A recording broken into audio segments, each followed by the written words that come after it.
네, 이제 Q&A 영상을 찍어보도록 하겠습니다.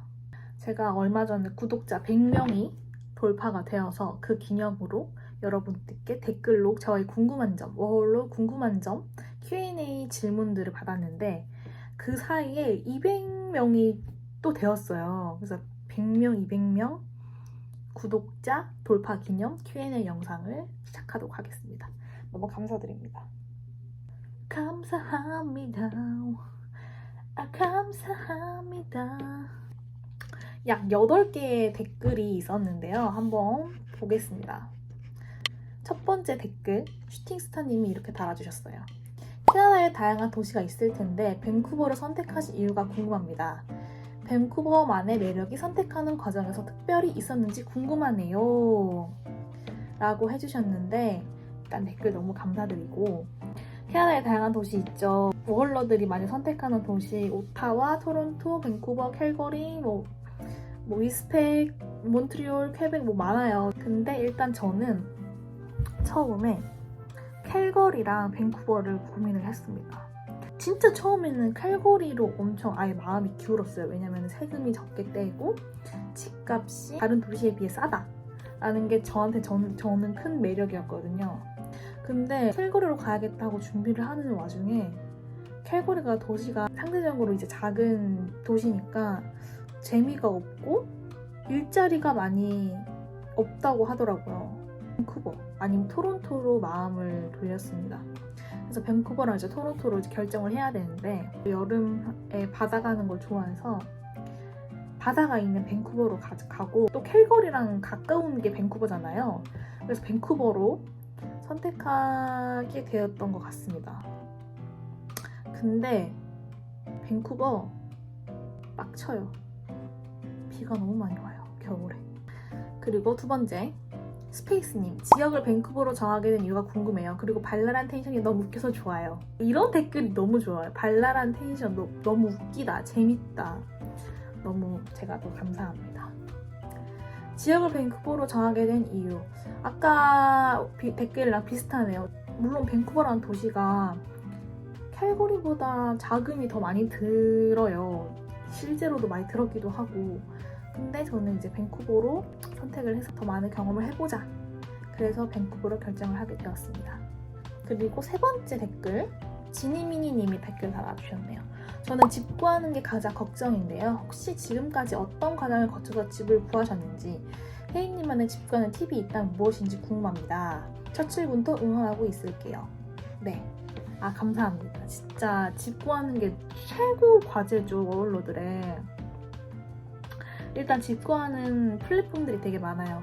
첫 번째로 저희 우벤유나 한인 커뮤니티, 우벤유나 네이버 워홀 카페라든지 한국인들이 집주인이고 아니면 한국인들이 서브렌트를 하는 곳이고, 그 다음에 두 번째 크레이그리스트라는 진짜 여기 현지 외국인들이 집 렌트를 올리거나 매매를 올리는 곳, 그런 사이트가 있고, 그다음 세 번째로는 홈스테이 베이도 있고요. 마지막으로 키지지가 있습니다. 여기서 저는 우벤유랑 크레이그리스트를 자주 이용을 했었는데, 일단은 첫 번째로 우벤유는 한국인들이 많이 글을 올리기 때문에 제 룸메나 집주인이 한국인일 가능성이 되게 많아서 편하다는 게 장점이겠죠. 왜냐면 소통하는 데 어려움이 덜하고, 그리고 그냥 한국인들끼리 사는 거니까 오히려 외국인들이랑 사는 게 좀 반감이 든다 하시는 분들은 우벤유나 한인 커뮤니티를 사용하시는 게 맞고요. 근데 단점은 조금 제가 느끼기엔 조금 더 비싼 것 같아요. 진짜 부르는 게 값? 두 번째로 크레이그리스트를 사용을 했는데요. 결론부터 말씀드리면 저는 크레이그리스트로 지금 이 집을 구했고, 장점이 우벤유보다 훨씬 더 저렴한 집이 많이 올라오고 매물이 좀 많은 것 같아요. 우벤유보다. 제 생각입니다. 우벤유보다 없을 수도 있어요. 근데 단점이라고 하면 이제 외국인이 직접 올리는 거니까 내 집주인이 외국인일 수도 있고 내 룸메가 외국인일 수도 있어요. 실제로도 저도 집주인이 지금 중국인이고 근데 제 룸메가 인도인이거든요. 근데 만약에 나는 외국인이랑 살기가 좀 그래 하면은 이제 크레이그리스트는 피하시는 게 좋고요. 저는 그런 게 상관없어서 일존 이내 집세가 훨씬 싼 게 저는 제일 목표였기 때문에 크레이그리스트를 선택을 했습니다. 저는 집 구할 때 자금이 진짜 600불 이하인 집만을 구해야겠다 라는 확고한 그런 목표가 있었어요. 그래서 이런 집을 구할 수도 있었고, 밴쿠버에 입국을 하고 3일 만에 이 여집을 봐서 진짜 집 구하는 건 운이고 타이밍인 것 같아요. 지니미니님도 좋은 집 구할 수 있기를 제가 응원하겠습니다. 네 번째 질문은 김경민님이 궁금한 점, 캐나다에 워홀 가게 된 계기, 워홀 비자 끝나면 더 머무를 예정인지 아니면 한국 가게 되시면 특정한 계획이 있으신지 궁금해요 라고 댓글 남겨주셨네요. 일단은 제가 캐나다에 워홀을 오게 된 계기는 원래 워홀을 오고 싶어 했고, 캐나다가 어쨌든 미국 영어와 가까워서 캐나다를 선택을 하게 됐고, 제가 대학생 때 유럽으로 교환학생을 간 경험이 있어요. 근데 저는 그 경험이 너무 좋았고, 외국에서도 더 지내면서 외국인 친구들과 같이 일을 하고 싶다는 생각으로 워홀을 선택을 했고요. 저는 워홀 비자가 끝나면은 아마 이제 한국으로 돌아갈 것 같습니다. 네, 비자를 더 연장을 할 계획은 아직은 없고요. 제 전공이 경영학과라서 전공을 살려 회사에 취직을 하지 않을까 생각을 하고 있습니다. 마음만은 유튜브 계속 하고 싶어요. 다음 질문은 율리님이 워홀 가시기 전 영어 회화 학원 다니셨는지, 회화 공부는 어떻게 하셨는지 궁금해요 라고 하셨는데, 일단은 영어 회화 학원을 다니지 않고 회화 공부도 따로 안 했던 것 같아요. 저는 회화를 하시고 오는 걸 적극 추천드릴게요.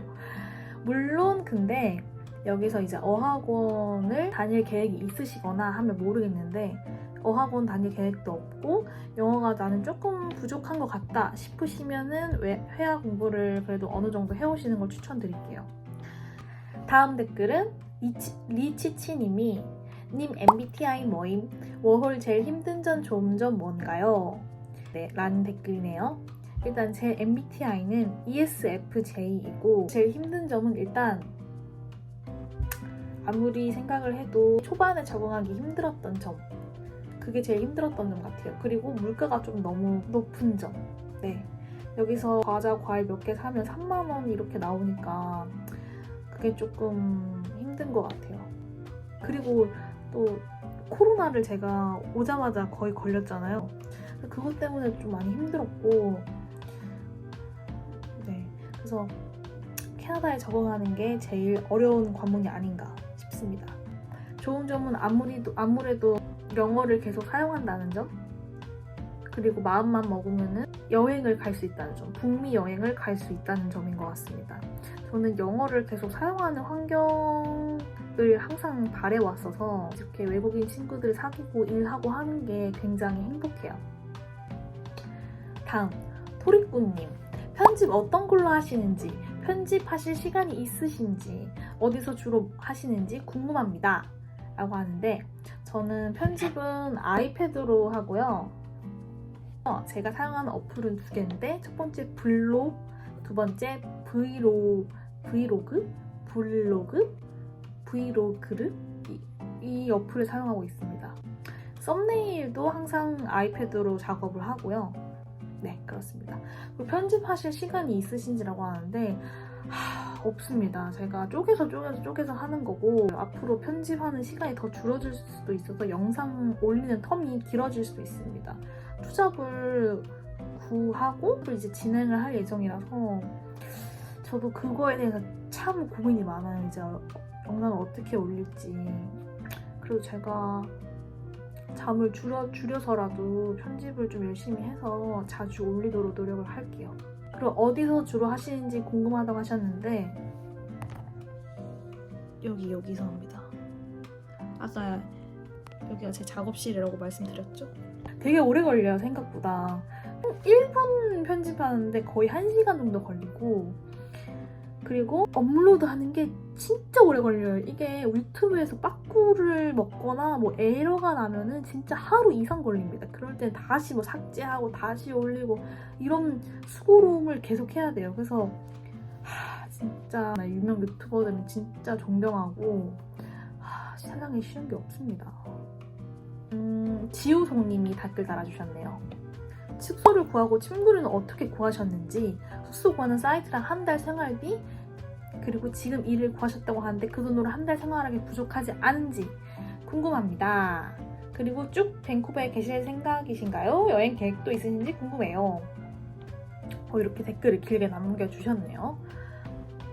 일단은 침구류는 집주인이 주셨고 이거는 집에 따라서 다른 것 같아요. 제 아는 지인은 침구류를 안 줘가지고 직접 샀다고 하더라고요. 이케아 가가지고.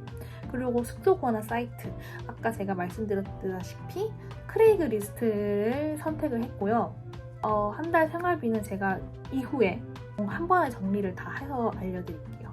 그리고 저는 밴쿠버에 정이 확 떨어지거나 이상한 일을 겪지 않은 이상 계속 지역 이동을 하지 않고 밴쿠버에 있을 생각이고, 물론 여행 계획도 있죠. 미국도 가고 싶고 캐나다 동부도 가고 싶어서 동부 여행 계획도 가지고 있습니다. 제가 그것도 다 브이로그에 남길 테니까 기대를 해주시고요. 자, 그리고 마지막 댓글이네요. 김영선님 너무 재밌어요. 1일 1영상 올려주실 수 있나요? 제발요 라고 했는데 저도 진짜 1일 1영상 올리고 싶어요. 근데 진짜 여기서 생활하랴 잠자랴 하느라 영상 올리고 편집할 시간이 진짜 너무 부족해요. 제가 진짜 유튜버로 계속 밥벌이 하면서 먹고 살 수 있으면 1일 1영상 하겠는데 제가 정말 전업 유튜버가 되면은 1일 1영상 도전을 해보겠습니다. 근데 그만큼 또 재밌게 봐주시는 거니까 너무너무 감사드려요. 자주 와주세요.